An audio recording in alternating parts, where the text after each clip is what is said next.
Okay. You're not. So we're located in Western Siberia right now, near the Salykard city, and we are doing some field measurements. You'll see a bunch of students taking measurements of active layer thickness and describing various landscape units that are characteristic for this area.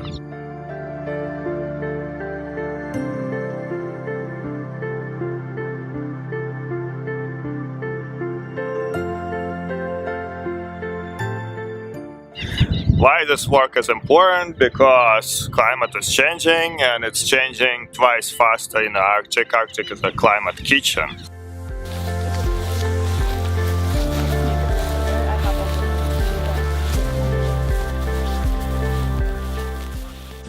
Very few observational networks, very few data are coming from those regions, so they completely understudied despite their importance in terms of understanding of climate change. You can zoom in and out and see that basically those are undisturbed landscapes. So those landscapes are transforming fast. With climate change comes changes in ecosystem properties, come changes in permafrost characteristics, which in turn affect hydrology, topography, and entire landscape units. By studying those natural landscapes, we can tell how climate change affecting those natural land cover conditions.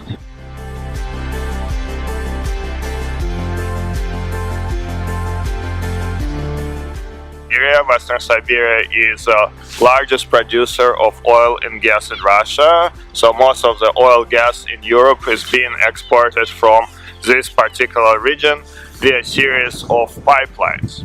So this development brings a lot of infrastructure, it brings a lot of workers, towns are booming, they're transforming, they're very sensitive to booms and busts in general oil and gas prices. There are major populations that live on ground covered by permafrost, and this presents a vast array of construction and infrastructure related problems. But what's really dangerous for the natural systems and also the humans is the change that's happening. The permafrost warms, the stability and the bearing capacity of the system is greatly reduced, and this means that infrastructure is pretty much sitting on unstable ground. So you can kind of think about it as almost like the Leaning Tower of Pisa, you know? So if on one side all of a sudden the piling is weakened, buildings can, the foundations can start to crack, and this can be incredibly dangerous. If you think about a natural gas pipeline that is supplying most of Europe that runs through this region, if all of a sudden the ground that it's sitting on begins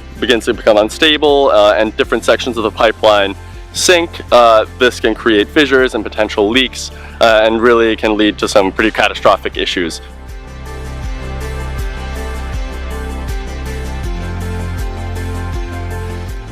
There are a lot of people here and a lot of lives that are going on that we're not aware of because it's so kind of distant from our minds.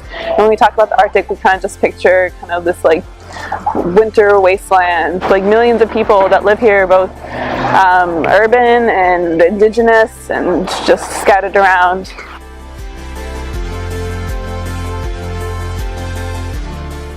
An indigenous population been living in the Arctic for at least a few hundred years, if not 1,000 years. They're still here, right? So again, and lots of them here, kind of in Russia, still have their traditional lifestyles.